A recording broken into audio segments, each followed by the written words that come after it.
बात कर रहे थे कि जो भी प्रिवेंटिव डिटेंशन में रखा गया है उसके संबंध में एडवाइजरी बोर्ड इसकी राय ली जाएगी और एडवाइजरी बोर्ड की राय के बिना तो किसी भी सूरत में 3 माह से अधिक की अवधि के लिए कारावास में नहीं रखा जाएगा। इसका अर्थ यह निकल आया कि निवारक निरोध का उपबंध करने वाली विधियों के अंतर्गत एडवाइजरी बोर्ड के समक्ष मामले को भेजने के लिए जो अधिकतम अवधि दी गई है, ठीक है, वो यदि 3 महीने से अधिक की है तो वो संबंधित विधि अनकॉन्स्टिट्यूशनल हो जाएगी, क्योंकि मिनिमम सेफगार्ड यहीं दे दिया। You can not extend that time, ठीक है, विद इन 3 मंथ आप भेजेंगे ही भेजेंगे, ठीक है, और विद इन 3 मंथ और इस प्रकार भेजेंगे कि एडवाइजरी बोर्ड की राय 3 महीने से पहले आ जाए, ठीक है, क्योंकि ये नहीं लिखा है कि सिर्फ एडवाइजरी बोर्ड को 3 महीने के भीतर भेजा जाएगा सारा मामला। लिखा यह है कि 3 महीने के आगे किसी भी व्यक्ति का निवारक निरोध एडवाइजरी बोर्ड की राय के बिना जारी नहीं रह सकता। इसका मतलब यह हुआ कि 3 महीने के भीतर एडवाइजरी बोर्ड की राय आ जानी चाहिए और 3 महीने के भीतर एडवाइजरी बोर्ड की राय आ जानी चाहिए। इसका अर्थ यह हुआ कि एडवाइजरी बोर्ड की राय 3 महीने के भीतर आ जाए, इसके लिए सभी जरूरी काम आपको 3 माह बीतने से पूर्व इस प्रकार संपादित कर लेने चाहिए कि 3 महीने के भीतर एडवाइजरी बोर्ड की राय आपके समक्ष हो और वो एडवाइजरी बोर्ड की राय इस रूप में हो कि इस व्यक्ति का डिटेंशन, प्रिवेंटिव डिटेंशन जस्टिफाइड है। उसके बाद आप चाहें तो एडवाइजरी बोर्ड की राय के मुताबिक beyond the time of 3 months उसके निवारक निरोध को आगे बढ़ा सकते हैं, लेकिन मैक्सिमम टाइम लिमिट जो निवारक निरोध के लिए हो सकती है वो उस विधि जिसके अंतर्गत निवारक निरोध किया गया है उसमें जो मैक्सिमम टाइम लिमिट प्रोवाइड है उससे अधिक किसी भी सूरत में नहीं हो सकती, उससे अधिक नहीं हो सकती। मीनिंग देयर बाय जिसे एनएसए उसमें मैक्सिमम टाइम लिमिट 1 साल है, 12 मंथ। तो आप ये कर सकते हैं 3 महीने के बाद 6 महीने तक, ठीक है, मैक्सिमम 12 मंथ, उससे बाहर नहीं जा सकता। लेकिन एडवाइजरी जो बोर्ड है उसकी ओपिनियन पॉजिटिव है। मीनिंग देयर बाय इस प्रारूप में है कि संबंधित व्यक्ति को निवारक निरोध में रखा जा सकता है, तो गवर्नमेंट या डिटेनिंग अथॉरिटी निवारक निरोध में भेजने वाला प्राधिकारी इस रिपोर्ट से बाध्य हो, ऐसा नहीं है। एडवाइजरी बोर्ड की ओपिनियन अगर खिलाफ है तो डिटेनिंग अथॉरिटी निवारक निरोध को आगे प्राधिकृत नहीं कर सकती। लेकिन अगर एडवाइजरी बोर्ड की रिपोर्ट पॉजिटिव है कि निवारक निरोध को आगे जारी रखा जा सकता है, तो भी डिटेनिंग अथॉरिटी के स्वतंत्र डिसीजन पर एडवाइजरी बोर्ड की ओपिनियन का कोई मतलब या कोई प्रभाव ये नहीं हो सकता। ये अनुच्छेद 22(4) के शब्दों को पढ़कर ठीक अर्थ निकलता है और इस पर हम लोगों ने विस्तार से कल बात की थी। आगे कहता परंतु, ठीक है, 4 काई पढ़ रहा हूं, परंतु इस उपखंड की कोई बात किसी व्यक्ति का उस अधिकतम अवधि से अधिक अवधि के लिए निरुद्ध किया जाना प्राधिकृत नहीं करेगी जो खंड 7 के उपखंड खा के अधीन संसद द्वारा बनाई गई विधि द्वारा विहित की गई। ये तो बात हो ही गई। उससे अधिक अवधि के लिए आप प्राधिकृत नहीं कर सकते, या ऐसे व्यक्ति को खंड 7 के उपखंड का और खा के अधीन संसद द्वारा बनाई गई विधि के उपबंधों के अनुसार निरुद्ध नहीं किया जाता। अगर आपने सातका और सातखा जिसकी चर्चा कल की हम लोगों ने, उसके उपबंधों के अनुसार बनी हुई विधि के अंतर्गत निवारक निरोध में नहीं रखा, तब तो ये कहा ही नहीं जा सकता कि आपने निवारक निरोध में व्यक्ति को विधि के उपबंधों के अनुसार रखा है। जबकि जब हम लोगों ने 22 पढ़ना शुरू किया था तभी यह आ गया था। ये यूं कहें 22(4) के जो ओपनिंग वर्ड्स थे उन्हीं में ये लिखा है, तो आगे इस बात को लिखने की कोई जरूरत है ही नहीं। अगर आप विधि के उपबंधों के अधीन किसी को निवारक निरोध संबंधी विधि में नहीं निवारक निरोध संबंधी विधि के अधीन निवारक निरोध में नहीं रखोगे तो रख ही नहीं सकते, तो सीधी सी बात है। तो यहां तक 22(4) तक हम लोगों ने बात की। 22(5) में कहता है निवारक निरोध का उपबंध करने वाली किसी विधि के अधीन किए गए आदेश के अनुसरण में जब किसी व्यक्ति को निरुद्ध किया जाता है तब आदेश करने वाला प्राधिकारी यथाशक्ति शीघ्र उस व्यक्ति को यह संसूचित करेगा कि वह आदेश किन आधारों पर किया गया है और उस आदेश के विरुद्ध अभ्यावेदन करने के लिए उसे शीघ्रातिशीघ्र अवसर देगा। बस इतना ही कहा। यह नहीं कहा कि यह निवारक निरोध में रखा गया व्यक्ति जब उन आधारों पर जो इसे संसूचित किए जाएंगे, किसके द्वारा? डिटेनिंग अथॉरिटी के द्वारा, और कितने समय में? यथाशक्य शीघ्र। ठीक है, एज सून एज पॉसिबल, कोई टाइम लिमिट नहीं है। 2 दिन, 5 दिन, 1 महीना, 6 महीना, कुछ नहीं। ठीक है, यथाशक्य शीघ्र उसे ग्राउंड्स ऑफ डिटेंशन ये सप्लाई किए जाएंगे। किसके द्वारा? डिटेनिंग अथॉरिटी द्वारा। और वो उन ग्राउंड्स के विरुद्ध अपना अभ्यावेदन देगा। तो किसे देगा? ये भी नहीं लिखा है। अभ्यावेदन यानी रिप्रेजेंटेशन। ठीक है, वो अपना रिप्रेजेंटेशन देगा, लेकिन किसे देगा ये नहीं लिखा है। ठीक है, यद्यपि जो निवारक निरोध संबंधी विधियां होती हैं उनमें बता दिया जाता है, क्योंकि ये तो फंडामेंटल लॉ है ना। ठीक है, इसके अगेंस्ट जाएगा कानून तब तो वो शून्य हो जाएगा। लेकिन जो स्टैट्यूटरी लॉ बनता है निवारक निरोध का उपबंध करने वाला, उसमें यह बता दिया जाता है कि रिप्रेजेंटेशन किसको दिया जाएगा। लेकिन अगर ना बताया जाए तो न्यायालय ने स्वयं ये बताया है कि 22(5) में जो बात कही गई कि रिप्रेजेंटेशन देगा,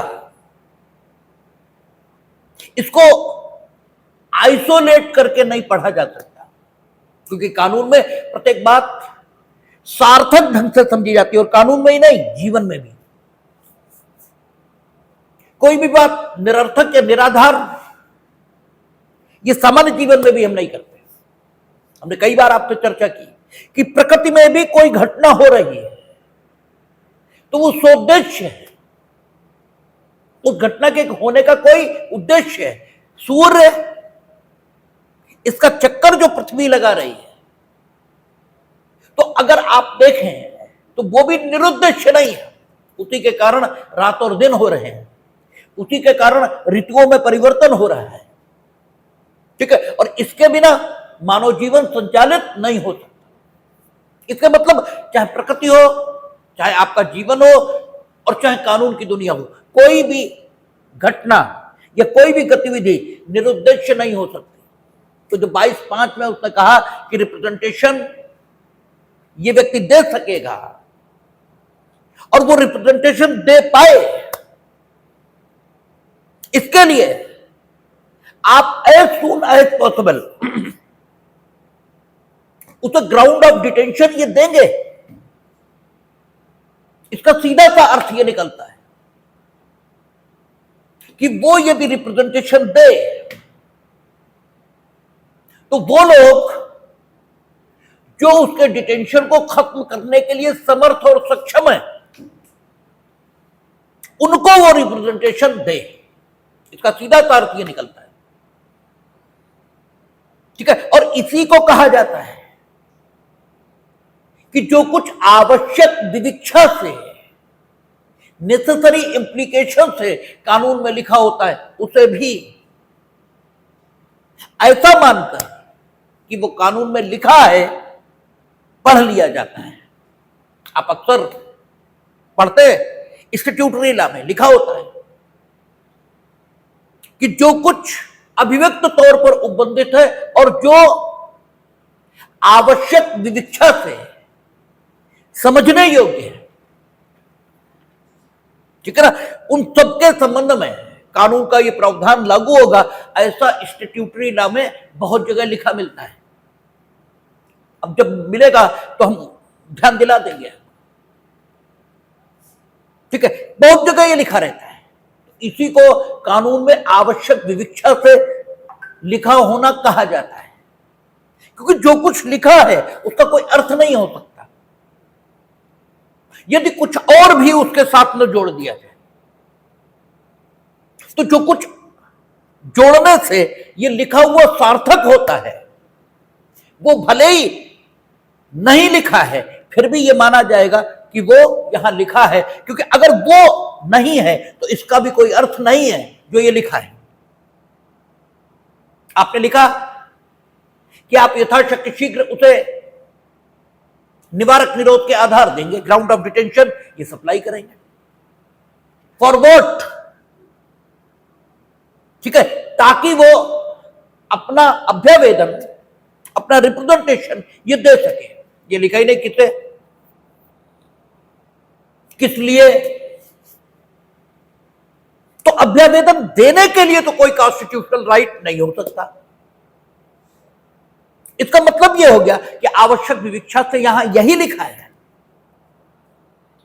कि यह रिप्रेजेंटेशन निवारक निरोध में रखे गए व्यक्ति के द्वारा उन व्यक्तियों को दिया जाना चाहिए या उन प्राधिकारियों को दिया जाना चाहिए जो इसे निवारक निरोध के विरोध में या निवारक निरोध के संबंध में अनुतोष प्रदान करने के लिए अधिकृत है। तो अनुतोष प्रदान करने के लिए कौन अधिकृत है?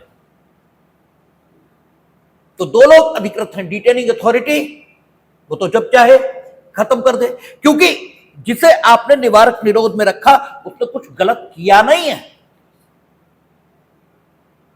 आपकी धारणा यह है कि वो कुछ गलत कर देगा, इसलिए दंड देने की बात नहीं हो सकती। ये निरोध दांडिक नहीं है, ये निवारक है।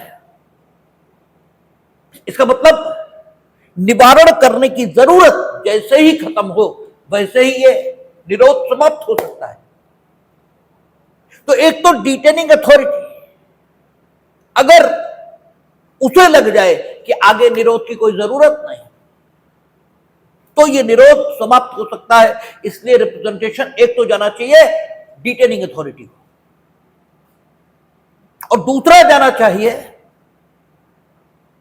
एडवाइजरी बोर्ड को, क्योंकि एडवाइजरी बोर्ड की राय के बिना 3 महीने से ज्यादा डिटेंशन नहीं रह सकता।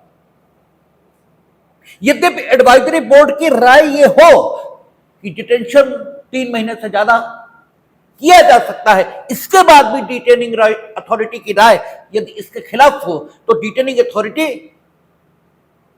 डिटेंशन को खत्म कर सकती है। लेकिन अगर डिटेनिंग अथॉरिटी चाहती है कि हम 3 महीने से अधिक रखें तो एडवाइजरी बोर्ड की राय चाहिए। इसका मतलब यह हुआ कि एडवाइजरी बोर्ड यह भी एक महत्वपूर्ण स्थिति है डिटेंशन के एक्सटेंशन के लिए। तो इसलिए इस रिप्रेजेंटेशन को एडवाइजरी बोर्ड के समक्ष भी जाना चाहिए। दो बातें नेसेसरी इंप्लीकेशन से निकल आती है, आवश्यक विविक्षा से निकल आती है, और इसी आवश्यक विविक्षा से यह बात भी निकलती है कि डिटेनिंग अथॉरिटी को रिप्रेजेंटेशन जाएगा, एडवाइजरी बोर्ड को रिप्रेजेंटेशन जाएगा, और ये दोनों अथॉरिटीज निवारक निरोध के संबंध में निर्णय लेते समय इस रिप्रेजेंटेशन को अपने दिमाग में रखेंगे, वो कंसीडर करेंगे इस रिप्रेजेंटेशन को। ये नहीं आया और कूड़े में रख दो, ठीक है, ठंडे बस्ते में डाल दो। क्योंकि होता क्या है कि ये जो डिटेनिंग अथॉरिटी या व्यक्ति को डिटेंशन में रखने के लिए अधिकृत है, वो कौन है? कार्यपालिकीय प्राधिकारी है। और कार्यपालिकी प्राधिकारियों को आप किन नामों से जानते हैं? डीएम साहब, एसपी साहब, कमिश्नर साहब। और इन साहबों के बारे में आपकी भी मूर्खतापूर्ण राय यह है कि ये कोई आसमान से उतरे हुए देवदूत हैं। ठीक है, आप देखा करते हैं फलाने आईएएस हो गए, उनके साथ सेल्फी ले रहे हैं। देखिए, हमें बता दीजिए कि आर्यभट्ट आईएएस थे, ठीक है, तत्कालीन समय में भी तो कोई आईएएस जैसी चीज होती होगी भाई। आईएएस आ गए तो उस समय भी तो राजाओं के यहां मंत्री पद होते थे, ठीक है। तो आर्यभट्ट किसी के मंत्री क्यों नहीं थे? ठीक है, तत्कालीन व्यवस्था में भी तो वो राज व्यवस्था के अधिकारी हो सकते थे, नहीं हुए। इसका मतलब ये हुए कि जो विद्वान होता है वो स्वतंत्र होता है, लेकिन आपकी मान्यताएं कुछ अलग है। आपके हिसाब से आईएएस दुनिया के ऊपर का आदमी, और खुद उनकी भी मान्यता यही है कि हम दुनिया के ऊपर के आदमी। इसलिए वो कुछ भी सुनना पसंद नहीं करते, और इसीलिए ये मूर्खतापूर्ण जो हरकतें समाज में होती हैं कि सब नेताओं को ये नहीं करना चाहिए, नेताओं को, हम इसके बड़े खिलाफ रहते हैं। हम ये मानते हैं कि नेताओं के पास ही शक्ति होनी चाहिए, क्योंकि वे ही मेरे प्रतिनिधि हैं, उन्हीं के पास शक्ति होनी चाहिए। इनके पास क्यों हो? ये कौन है? तो नौकर है, क्योंकि पढ़ने लिखने से कोई सुरखा पेपर नहीं निकलते। दुनिया के प्रख्यात और विख्यात कुख्यात आतंकवादी सब बीटेक और मार्चर कौन कौन सी ऊंची ऊंची पढ़ाइयों को किए हुए लोग हैं, बहुत ऊंची ऊंची पढ़ाइयां उन्होंने की हैं। तो पढ़ाई से किसी में कोई सुरखा पेपर नहीं निकलते। और युगों से जिस आदमी को सर्वाधिक बुरा या बुराई का प्रतीक माना जाता रहा है, रावण, वो बहुत पढ़ा लिखा आदमी था। इतने पढ़ाई लिखाई के दृष्टिकोण से अगर देखेंगे तो राम उसके सामने कुछ भी नहीं है। पूजा राम की हुई है, रावण की नहीं। तो ज्ञान नहीं, गुण, ये ठीक है, पूजा के योग्य होते हैं, लेकिन आपकी मान्यताएं अलग हैं। तो ऐसा अक्सर होता है कि आप रिप्रेजेंटेशन भेजते हैं, बहुत सारी एप्लीकेशन अब दे आते हैं डीएमएसपी को, कुछ करते ही नहीं। यही निवारक निरोध के संबंध में करते रहे हैं, इसीलिए मामले सुप्रीम कोर्ट तक गए। और आपने एक व्यक्ति को निवारक निरोध में रख दिया जबकि उसने कुछ किया ही नहीं है। ये आपका सोच है कि वो कुछ कर देगा। हो सकता आपका सोच गलत हो और हो सकता सही हो। सही है तो कोई बात नहीं, लेकिन अगर गलत है तो एक भी व्यक्ति, हमने बिना किसी एक्सेप्शन के कॉन्स्टिट्यूशन ऑफ इंडिया में लिखा है कि भारत के प्रत्येक नागरिक, ठीक है, हम क्या देंगे? सामाजिक, आर्थिक और राजनीतिक न्याय, विचार, अभिव्यक्ति, विश्वास, धर्म और उपासना की स्वतंत्रता, ठीक है, ये सबको देंगे, एक को भी इसका डिनायल नहीं करेंगे। तो कोई निवारक निरोध में रखने वाला व्यक्ति अगर एक बार भी गलती कर रहा है तो वो अक्षम्य है। इसलिए कोर्ट ने कहा कि ये भले ही यहां नहीं लिखा है कि रिप्रेजेंटेशन भेजा जाएगा और डिटेनिंग अथॉरिटी और एडवाइजरी बोर्ड उसको कंसीडर करेंगे, लेकिन यहां आवश्यक विविक्षा से यह पढ़ा जाएगा, नेसेसरी इंप्लीकेशन से यह पढ़ा जाएगा कि आप निवारक निरोध में रखे गए व्यक्ति के द्वारा भेजे गए रिप्रेजेंटेशन को न सिर्फ कंसीडर करेंगे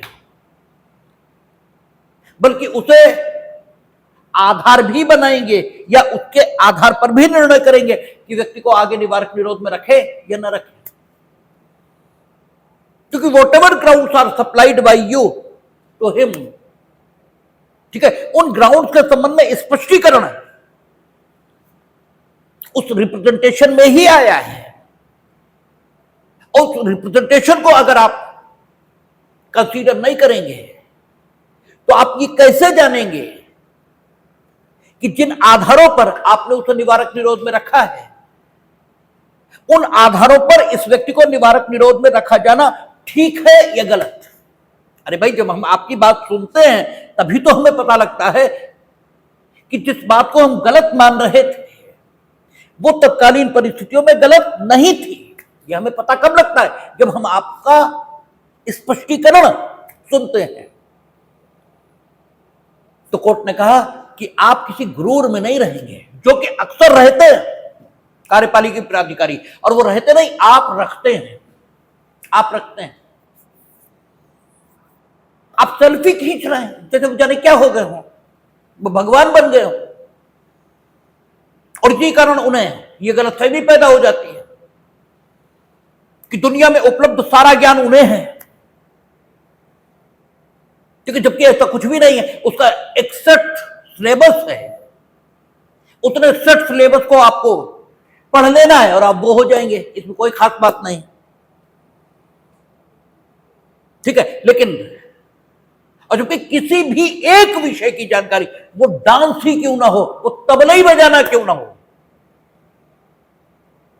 उसकी भी जानकारी लेने में जीवन लग जाता है, जीवन। ठीक है, वो कुछ भी हो। तो ऐसे व्यक्ति, इनके अहम को नीचे लाना जरूरी है। तो कोर्ट ने कहा कि इन शब्दों को आइसोलेट करके नहीं पढ़ सकते, आपको कंसीडर करना ही होगा। ठीक है, उस रिप्रेजेंटेशन को, और अगर आपने कंसीडर नहीं किया तो आपने अनुच्छेद 22.5 का वायलेशन किया है, और 22.5 का वायलेशन होते ही क्या होगा? रिट ऑफ हेवियस कॉर्पस आएगी, डिटेंशन इलीगल हो जाएगा, क्योंकि कॉन्स्टिट्यूशनल राइट वायलेट हो गया। अच्छा, फिर उन्होंने कहा कि रिप्रेजेंटेशन वो दे सके, इसके लिए आप ग्राउंड्स देंगे, ग्राउंड्स, सप्लाई ऑफ ग्राउंड्स होगा, और कितना समय में? यथाशक्य शीघ्र। तो ग्राउंड्स, इसका क्या अर्थ हो सकता है? क्योंकि उन्होंने कहा ग्राउंड्स की सप्लाई होगी, निवारक निरोध के आधार क्या है? ठीक है, ये आप बताइए। तो सवाल ये है, क्या देखिए शब्द फिर देख लें, कहता निवारक निरोध का उपबंध करने वाली किसी विधि के अधीन किए गए आदेश के अनुसरण में जब किसी व्यक्ति को निरुद्ध किया जाता है, तब आदेश करने वाला प्राधिकारी यथाशक्य शीघ्र उस व्यक्ति को यह संसूचित करेगा कि वह आदेश किन आधारों पर किया गया है, और उस आदेश के विरुद्ध अभ्यावेदन करने के लिए उसे शीघ्रातिशीघ्र अवसर देगा। इसका मतलब यह है कि ग्राउंड्स की सप्लाई काहे के लिए है? ताकि वो रिप्रेजेंटेशन दे सके। ठीक है ना, ग्राउंड की सप्लाई ये यूं ही नहीं है, इसका भी एक उद्देश्य है कि ग्राउंड की सप्लाई काहे के लिए? ताकि वो रिप्रेजेंटेशन दे सके। इसका मतलब ये हो गया कि ग्राउंड्स इतने सफिशिएंट ढंग से दिए जाने चाहिए, और इस ढंग से दिए जाने चाहिए ताकि वो रिप्रेजेंटेशन दे सके। अगर आपने ग्राउंड्स इतने ठीक है ठीक ढंग से नहीं दिए कि वो रिप्रेजेंटेशन दे सके, तो आपने ग्राउंड्स दिए हैं, ये सिर्फ कहा जा सकता है, इनफैक्ट आपने कोई ग्राउंड दिए ही नहीं, या ये यूं कहे कि उस दशा में आपने ग्राउंड देने का दिखावा किया है, इनफैक्ट ग्राउंड दिए नहीं है। इसका मतलब यह भी निकला कि ग्राउंड्स इतने पर्याप्त ढंग से, इतने समय के भीतर और इस प्रकार दिए जाएंगे कि ताकि वो रिप्रेजेंटेशन दे सके। और रिप्रेजेंटेशन कैसे? शीघ्रातिशीघ्र, शीघ्रातिशीघ्र। तो एज सून एज पॉसिबल, ठीक है, ग्राउंड की सप्लाई यथाशीघ्र आप करेंगे और रिप्रेजेंटेशन वो शीघ्र दे सके। तो 2 बार ऐसे शब्दों का प्रयोग किया गया जो, ठीक है, त्वरित गति से, तेजी से काम करने को अपेक्षित करते हैं। 2 बार ऐसे शब्द आए। इसका मतलब यह हुए कि फ्रेमर्स की मंशा एकदम क्लियर हो जाती है कि फ्रेमर्स यहां यह चाहते हैं कि चूंकि व्यक्ति की स्वतंत्रता यह खतरे में है, इसलिए न सिर्फ उसे शीघ्र ग्राउंड मिले, बल्कि ग्राउंड सफिशिएंट मिले, पर्याप्त मिले, और इतने पर्याप्त हो कि वो रिप्रेजेंटेशन दे सके,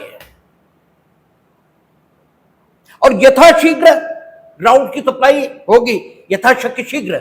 तो ये यथाशक्य शीघ्र क्वालिफाइड है काहे के लिए? शीघ्र रिप्रेजेंटेशन देने से। इसका मतलब यथाशक्य शीघ्र और शीघ्र इन शब्दों के बीच एक अंतर संबंध है, और ये अंतर संबंध, ठीक है, ये अपेक्षा करता है कि जल्द से जल्द, मीनिंग देयर बाय जितनी जल्दी हो सके ये ग्राउंड की सप्लाई होनी चाहिए, और जितनी जल्दी हो सके, कोई टाइम लिमिट नहीं रखी, इसीलिए क्योंकि व्यक्ति के अधिकार पर हमेशा समाज का अधिकार ये बढ़ा रहेगा। अगर हम टाइम लिमिट रख देंगे तो हो सकता है डिटेनिंग अथॉरिटी वाकई जल्द से जल्द देना चाहती हो, लेकिन डिटेनिंग अथॉरिटी के पास कोई अन्य महत्वपूर्ण काम आ जाए जिसकी वजह से लेट हो जाए उस समय से जो यहां हम लिख दें। इसलिए उन्होंने कुछ नहीं लिखा, केवल शीघ्र, ठीक है, यथाशक्य शीघ्र, ऐसे शब्दों का प्रयोग किया जो कैसे लचीले हैं और जिनके आधार पर यह निर्णय लिया जा सकता है कि जितना समय लगा उतना समय ग्राउंड की सप्लाई या रिप्रेजेंटेशन को कंसीडर करने में ज्यादा माना जाए या ठीक माना जाए। जब आप अपनी किताबें पढ़ेंगे तो देखेंगे कि ग्राउंड्स की सप्लाई करने में और दिए गए रिप्रेजेंटेशन को कंसीडर करने में कभी तो 5 दिन का विलंब भी उन्होंने ठीक नहीं माना और उठाकर डिटेंशन ऑर्डर पेश कर दिया, क्योंकि आप विधि की प्रक्रिया के मुताबिक किसी व्यक्ति को निवारक निरोध में रखोगे ना, और विधि की प्रक्रिया क्या कहती है कि एज सून एज पॉसिबल आप ग्राउंड ऑफ डिटेंशन सप्लाई करेंगे, उसका रिप्रेजेंटेशन लेंगे, रिप्रेजेंटेशन कंसीडर करेंगे और फिर निवारक निरोध पर कोई फैसला ये करेंगे। तो अगर 5 दिन भी लेट हुआ, और परिस्थितियों में 5 दिन का विलंब भी नहीं होना चाहिए था,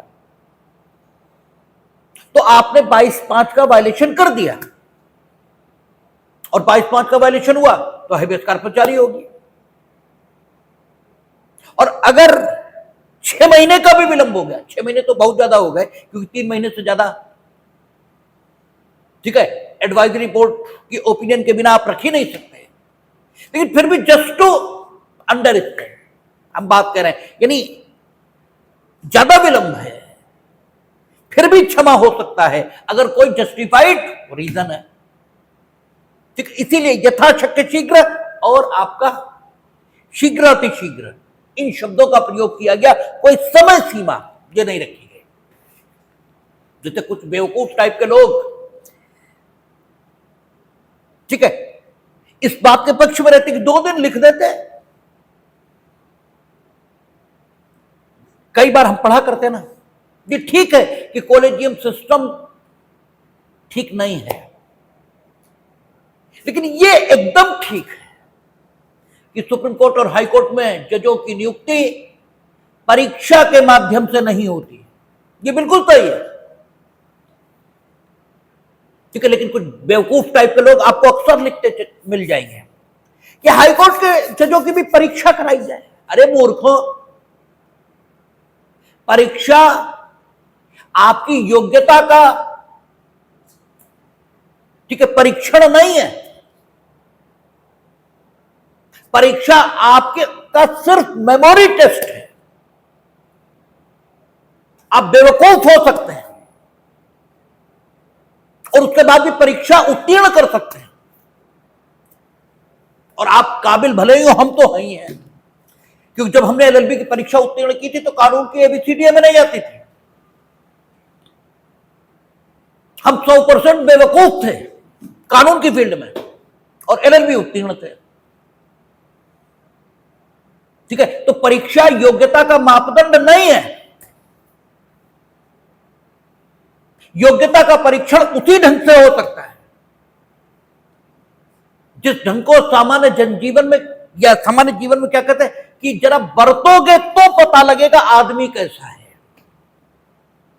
कहते हैं ना कि जब मिलोगे तो जानोगे ना आदमी कैसा है।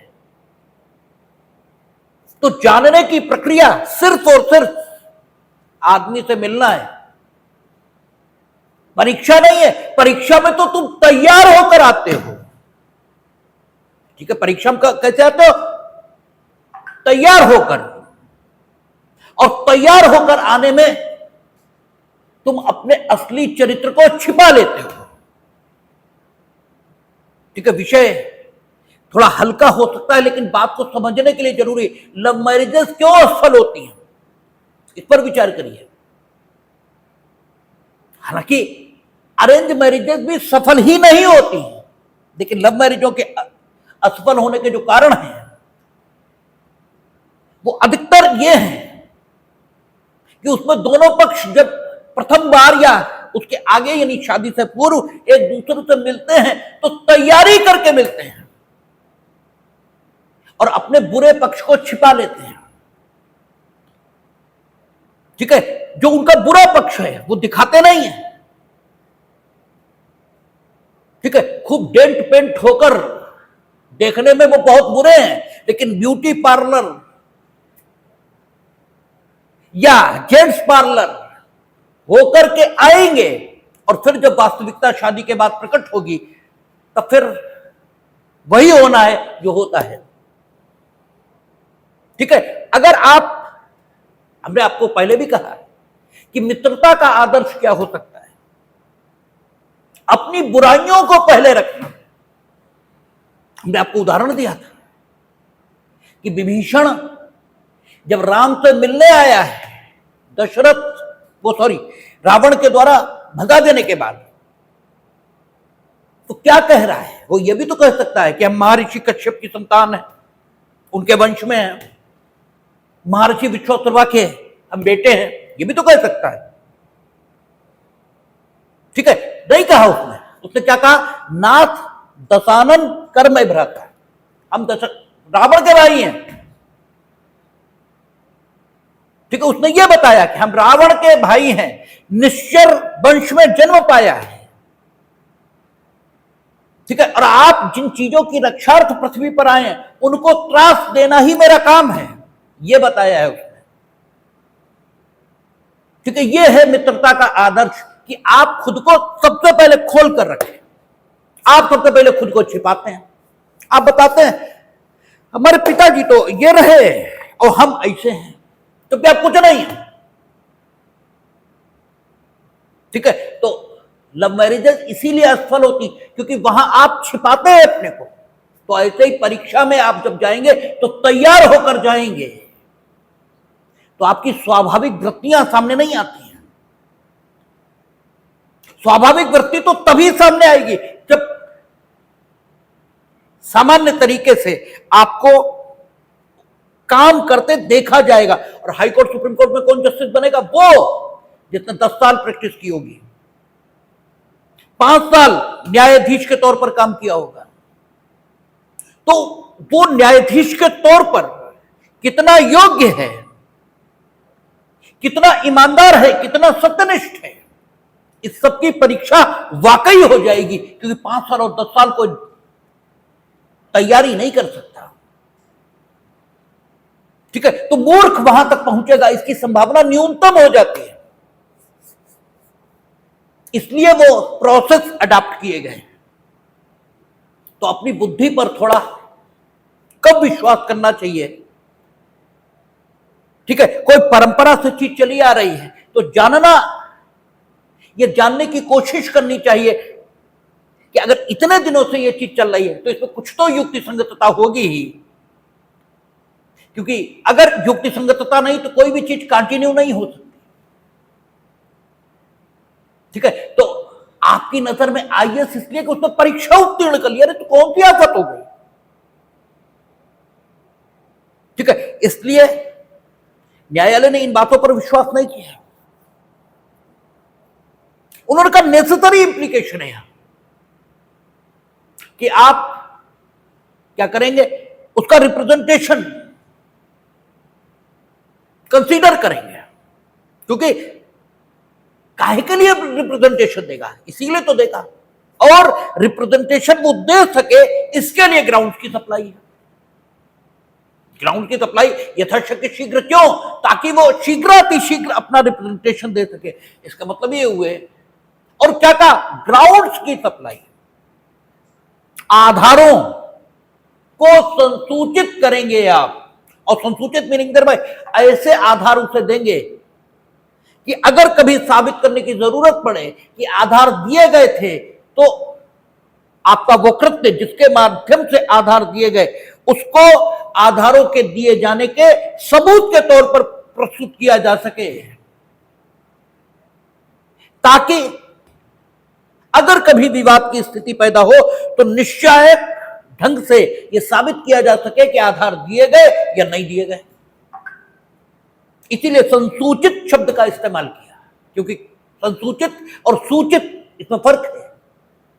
संसूचित ऐसे कार्य के माध्यम से सूचित करने को कहते हैं जिसमें सूचना का साक्ष्य देने की अगर जरूरत आ जाए तो उस कृत्य को जिसके माध्यम से सूचना दी गई सूचना के साक्ष्य के तौर पर प्रस्तुत किया जा सकता है, और सूचित करने में ऐसा कृत्य अपेक्षित नहीं है। आप हो भी सकता है, नहीं भी हो सकता।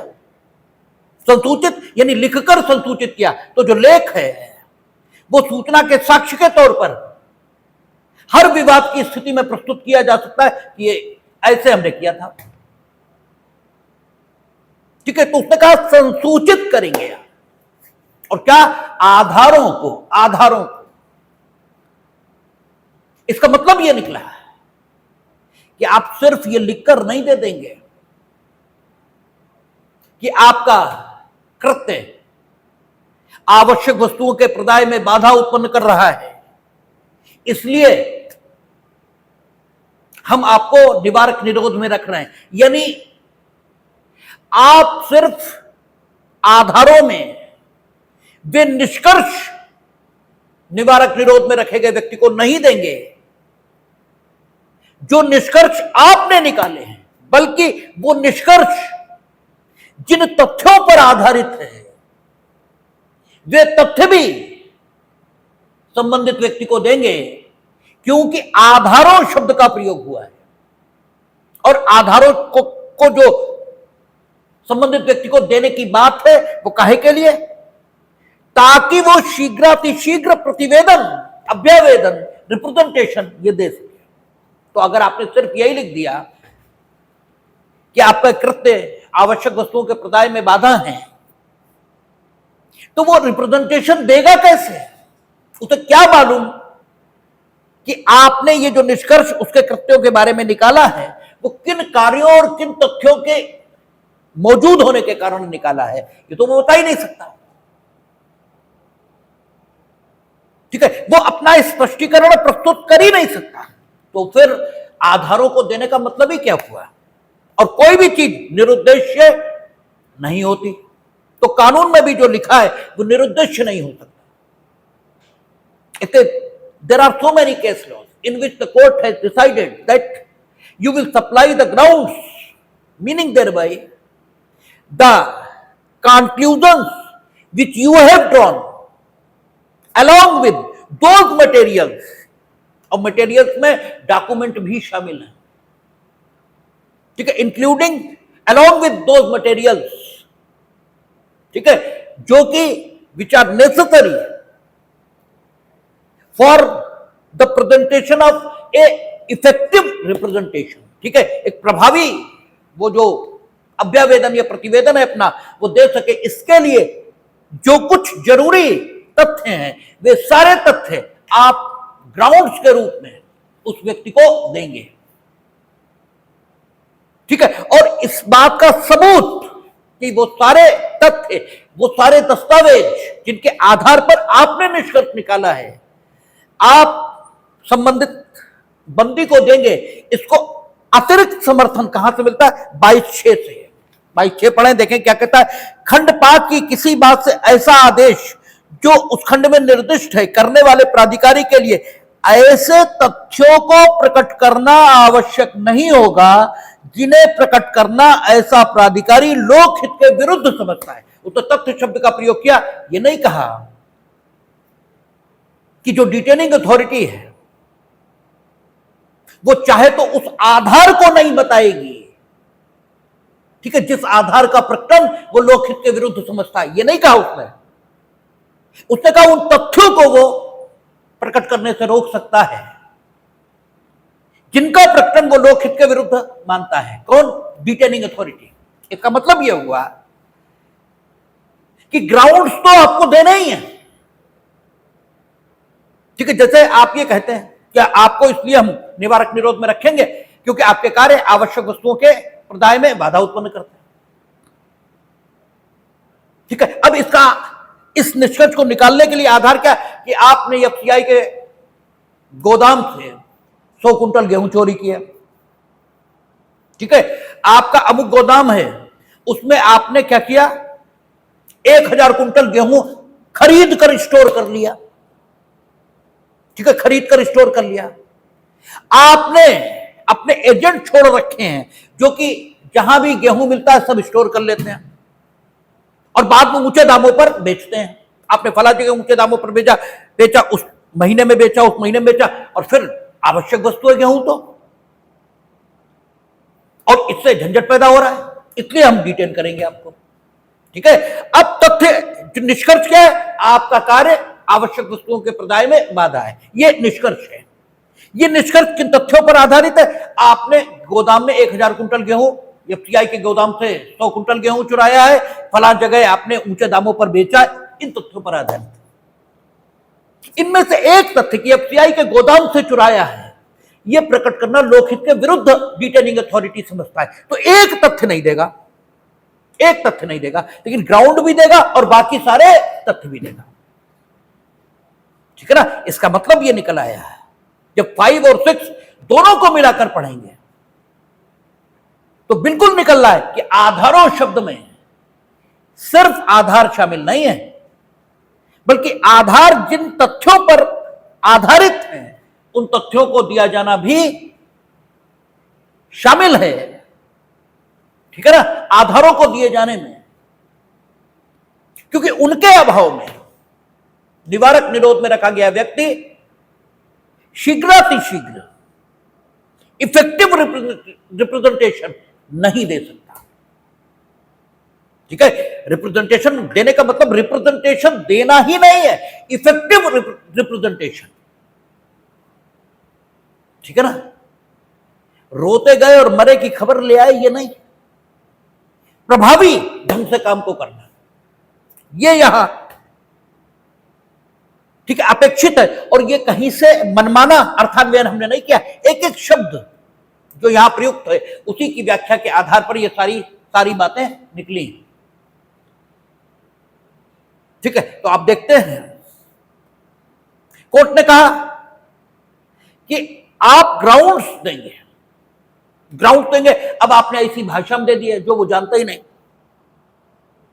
वो हिंदी भाषी है, आप तमिल में उसे ग्राउंड सप्लाई कर रहे हो, तो कहां से वो इफेक्टिव रिप्रेजेंटेशन दे पाएगा? आपने ग्राउंड्स की भाषा ऐसी कर दी जो वकील ही समझ सकते हैं, ठीक है, वकील वहां होंगे नहीं, तो ग्राउंड्स देने का लाभ क्या हुआ?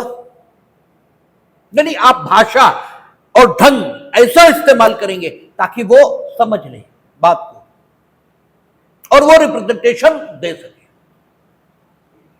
और यथाशक्य शीघ्र ये कहा, तो दोनों बातें हो सकती हैं।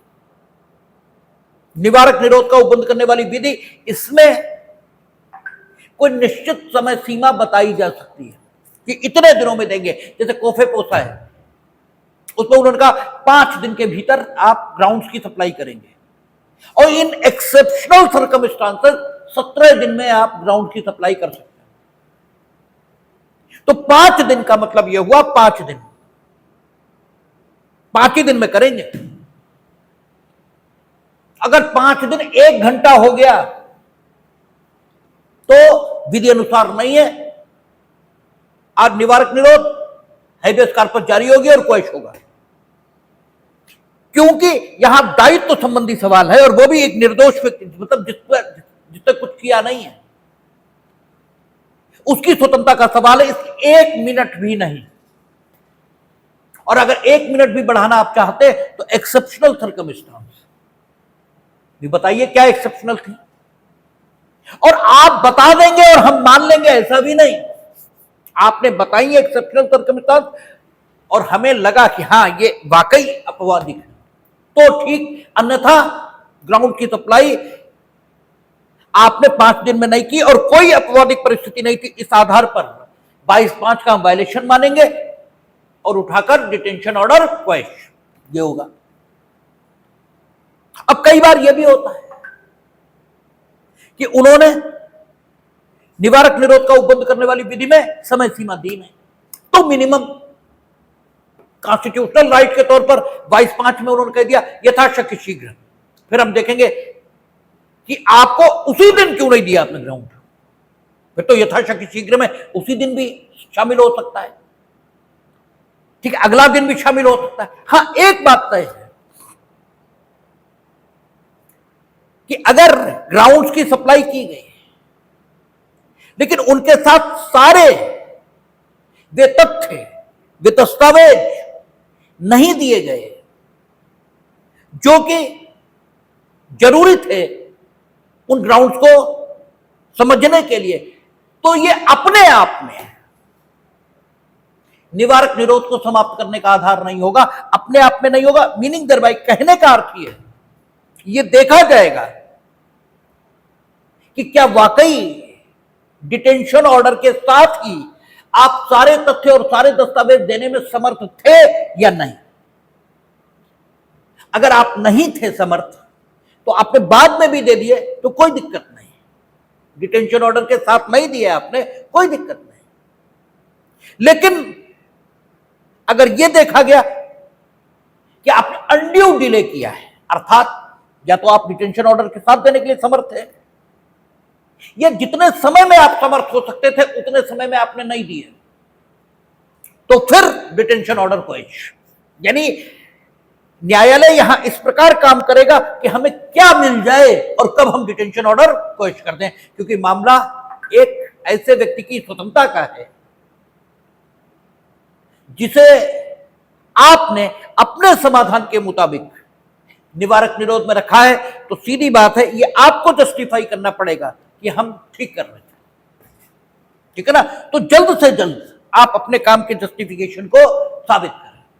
अच्छा, फिर मानिए हमने कुछ तथ्य ग्राउंड के समर्थन में आपको दे दिए और बाद में हमें अतिरिक्त तथ्य ये भी मिल गए जो कि उस समय उपलब्ध नहीं थे जब हमने तथ्यों को आपको दिया था, ठीक है, आधारों के समर्थन में।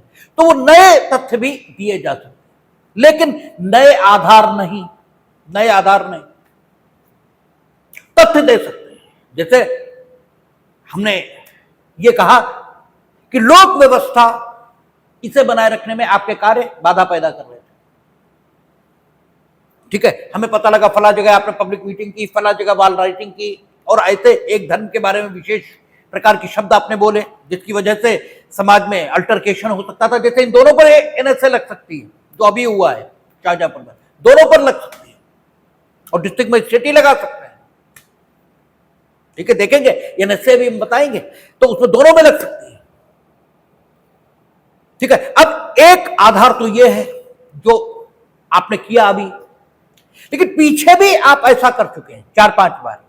वो अतिरिक्त तथ्य हैं, वो अतिरिक्त तथ्य हैं। मान लीजिए यहां हमने दे दिए और वो अतिरिक्त तथ्य में बाद में मिले, वो हमने दे दिए, लेकिन अतिरिक्त आधार नहीं, अतिरिक्त आधार नहीं।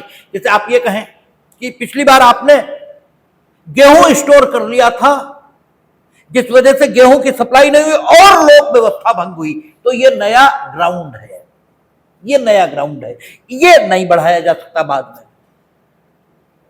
ठीक है, क्योंकि आपने जिस समय ग्राउंड की सप्लाई की, ठीक है, उस समय जो आधार मौजूद थे वे सारे आप देंगे। अगर आप नया आधार दे रहे हैं तो दो ही बातें हो सकती हैं, या तो वो आधार जिस समय डिटेंशन किया गया उस समय मौजूद नहीं था, अब उत्पन्न हुआ इसलिए आप दे रहे हैं। ठीक है, तो आप ऐसा नहीं कर सकते। जो बाद में उत्पन्न हुआ आधार, ठीक है, डिटेंशन ऑर्डर करने के समय था ही नहीं, उसे आप निवारक निरोध में रखने का आधार कैसे बना सकते हैं? और यदि वो था और आपने डिटेंशन ऑर्डर उसके आधार पर पारित नहीं किया है, तो भी वो था, आपको अवेलेबल था, आपको करना चाहिए था, आपने नहीं किया, तो आपकी गलती का दंड उसे थोड़ी दिया जाएगा। तो दोनों दशाओं में नया आधार शामिल नहीं किया जा सकता, हाँ नए तथ्य शामिल होते। ठीक है ना। और दूसरी चीज, कोर्ट ने यह भी कहा है कि 5 दिन इसका डिले अगर ग्राउंड की सप्लाई में हुआ है तो भी खतरनाक माना जा सकता है, और 6 महीने का हो तो भी खतरनाक नहीं माना जा सकता है। क्यों? क्या लिखा है? यथाशक्य शीघ्र और शीघ्राति शीघ्र, इन शब्दों में कोई टाइम लिमिट नहीं है। हाँ, इंस्टीट्यूट में कोई टाइम लिमिट बताई गई है तो उसका पालन करना जरूरी है, अदरवाइज कोई टाइम लिमिट नहीं। परिस्थितियों में देखा जाएगा कि जो देर हुई वो देर कैसी है, और आप जो ग्राउंड्स देंगे वे इतने सफिशिएंट होने चाहिए, इतने पर्याप्त होने चाहिए कि क्या हो, व्यक्ति रिप्रेजेंटेशन दे सके। अगर आपने, ठीक है, इस प्रकार से ग्राउंड्स दिए कि जिन्हें वैग्यू ग्राउंड ये कहा जाए, ठीक है, या जिन्हें ऐसा कहा जाए कि बहुत विस्तृत आधार आपने दे दिया, ठीक है, और इतना विस्तृत दे दिया कि उसे आधारों की सूचना कहा जाए, यही ठीक नहीं। जैसे आपने ये कहा कि आपके कार्य समाज के लिए खतरनाक है। अरे भाई, कौन से काम खतरनाक हैं? कौन से काम मेरे खतरनाक है समाज के लिए? कुछ बताएंगे आप? ठीक है, आप कुछ तो बताएं कि मेरे घरेलू जीवन के, मेरे सार्वजनिक जीवन के कौन से काम मेरे खतरनाक हैं। आपने कहा आप खतरनाक प्रकृति की दवाइयां बेचते हैं जिससे समाज में अशांति पैदा हो सकती है। आप बताइए ना, खतरनाक प्रकृति की कौन सी दवाइयां? नशीली बेचते हैं हम, प्रतिबंधित बेचते हैं हम, आउटडेटेड बेचते हैं हम, ठीक है, कौन सी दवाइयां? कुछ तो बताएंगे आप आधार में। अगर आप ऐसा, आप कहते हैं आपने वहां भाषण दिया था, वो समाज में नफरती भाषण है और उसके कारण से आपको, तो आप भाषण का जिस्ट कम से कम ये तो बताएं कि आपने एक धर्म के बारे में अनुचित टीका टिप्पणी की थी, कुछ तो कहें आप। ठीक है, अगर आपने इस प्रकार से ग्राउंड्स दिए जिन्हें खोखले ग्राउंड कहा जाए, ठीक है, वैज्ञू का ठीक हिंदी अर्थ क्या है आप डालकर देख लेंगे, उस ढंग के ग्राउंड्स हैं वो, तो फिर निवारक निरोध में व्यक्ति को रखा जाना, ये प्राधिकृत नहीं किया जाएगा, उठाकर के हैबियस कॉर्पस जारी हो जाएंगे। फिर यद्यपि यहां नहीं लिखा कि आप निवारक निरोध में रखने वाले प्राधिकारी होने के नाते रिप्रेजेंटेशन को कंसीडर करेंगे, लेकिन रिप्रेजेंटेशन दिया गया है इसका मतलब ये है कि आपको कंसीडर करना चाहिए। अगर आपने कंसीडर नहीं किया तो भी डिटेंशन ऑर्डर क्वेश किया है कोर्ट ने, डिटेनिंग अथॉरिटी को भेजा गया, डिटेनिंग अथॉरिटी ने रिप्रेजेंटेशन को कंसीडर ही नहीं किया। ठीक है, कोर्ट ने क्वेश्चन कर दिया। कोर्ट का कहना है ना, न सिर्फ आप कंसीडर करेंगे बल्कि एडवाइजरी बोर्ड को भी भेजेंगे और एडवाइजरी बोर्ड वो कंसीडर करेगा, और अगर एडवाइजरी बोर्ड ने कंसीडर किया और तुमने नहीं किया तो भी क्वेश्चन दोनों लोग करोगे, दोनों लोग। क्योंकि रिप्रेजेंटेशन भेजा ही इसीलिए जा रहा है ताकि प्रत्येक वो अथॉरिटी जो डिटेंशन को क्वेश्चन करने में समर्थ है वो उसको कंसीडर करे। उन्होंने कहा अगर मानिए उसने, क्योंकि 3 महीने में एडवाइजरी बोर्ड की ओपिनियन आनी है, तो आप तो इधर डिटेंशन ऑर्डर करोगे, उधर एडवाइजरी बोर्ड को भेजोगे, तो एडवाइजरी बोर्ड को आप भेजो, इससे पहले ही उसका रिप्रेजेंटेशन आ गया तो रिप्रेजेंटेशन एडवाइजरी बोर्ड को आप भेज दो। अगर आपके पास इतना समय है कि खुद कंसीडर करके फिर एडवाइजरी बोर्ड को भेज पाओ, तो पहले खुद कंसीडर करो फिर एडवाइजरी बोर्ड को भेजो। अगर आपके पास इतना समय नहीं है तो सीधे एडवाइजरी बोर्ड को भेज दो, लेकिन जब एडवाइजरी बोर्ड से आए तो एडवाइजरी बोर्ड की ओपिनियन कुछ भी हो, आप खुद रिप्रेजेंटेशन को कंसीडर करो। हो सकता है एडवाइजरी बोर्ड की ओपिनियन ये हो कि निवारक निरोध 3 महीने ज्यादा कंसीडर प्राधिकृत होना चाहिए, लेकिन आपको रिप्रेजेंटेशन पढ़ने से ये लगे कि नहीं, कोई जरूरत नहीं, ठीक है, तो आप रिसाइन कर सकते हो, खत्म कर सकते हो निवारक निरोध को। तो दोनों लोग जरूर पढ़ोगे निवारक निरोध, वो सॉरी रिप्रेजेंटेशन। और डिटेनिंग अथॉरिटी जो है वही कंसीडर करेगी, दूसरा नहीं। एक मामले में मिनिस्टर अधिकृत थे रिप्रेजेंटेशन कंसीडर करने के लिए, क्योंकि डिटेनिंग अथॉरिटी मिनिस्टर थे और सेक्रेटरी महोदय ने उसको कंसीडर कर लिया, क्वेश्चन कर दिया कोर्ट ने कहा डिटेनिंग अथॉरिटी,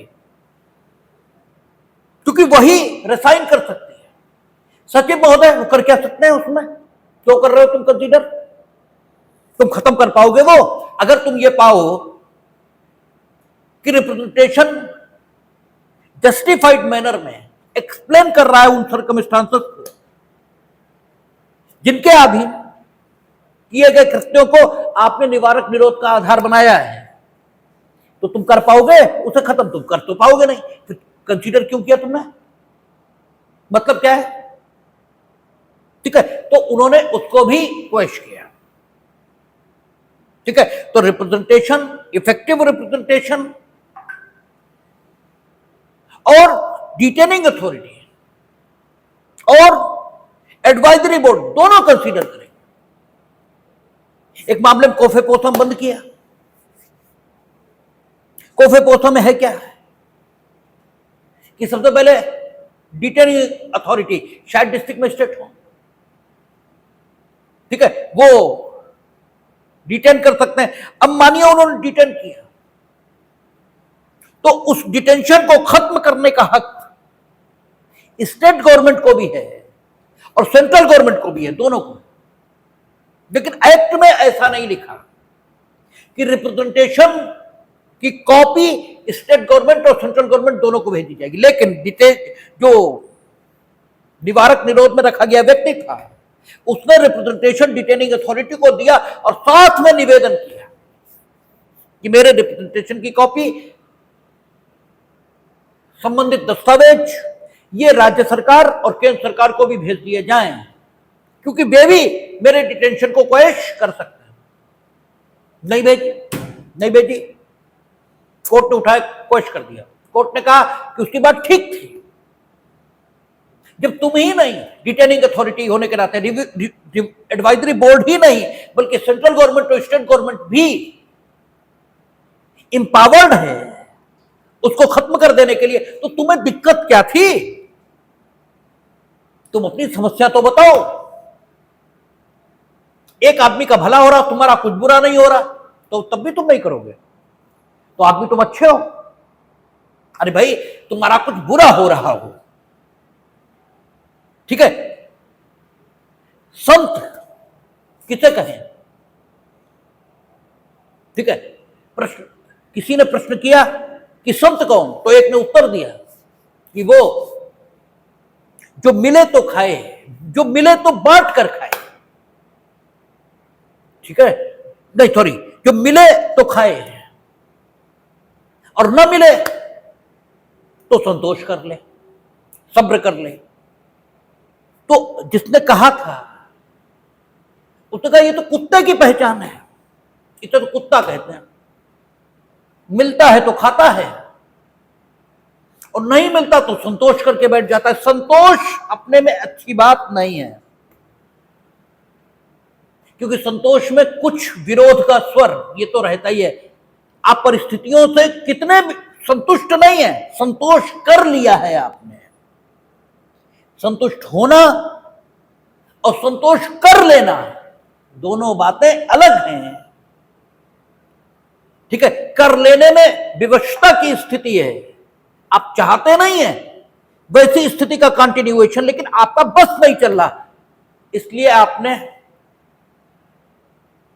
प्रयास छोड़ दिए। यह है संतोष कर लेना, यह अच्छी स्थिति नहीं है। उनका संत वो है जो मिले तो बांट कर खाए,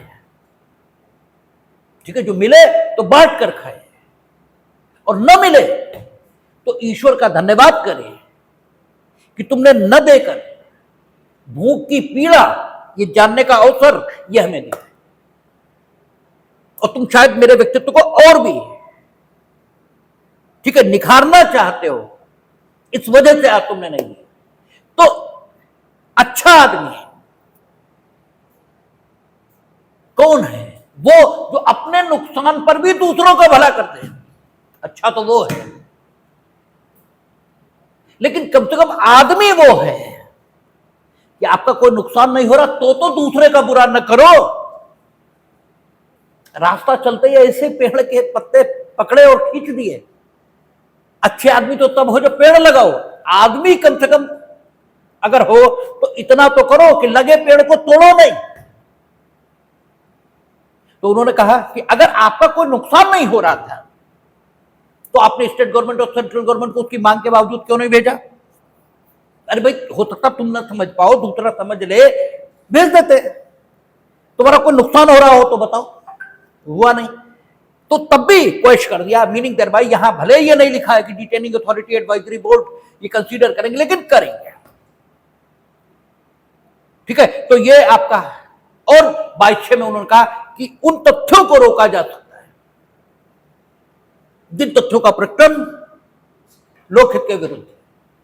तो ये आपका निवारक निरोध संबंधी विधि है। अब प्रमुख निवारक निरोध संबंधी विधियां NSA है, कोफेपोसा है, इनका एक इंट्रोडक्टरी बात, और किन किन आधारों पर निवारक निरोध समाप्त किया जा सकता है, इस पर एक हमें लगता है सोमवार को बता करके थोड़ा बहुत कंक्लूड कर देंगे, और फिर अगले हफ्ते में ईश्वर ने चाहा तो 23, 24, 25 ये चलेगा।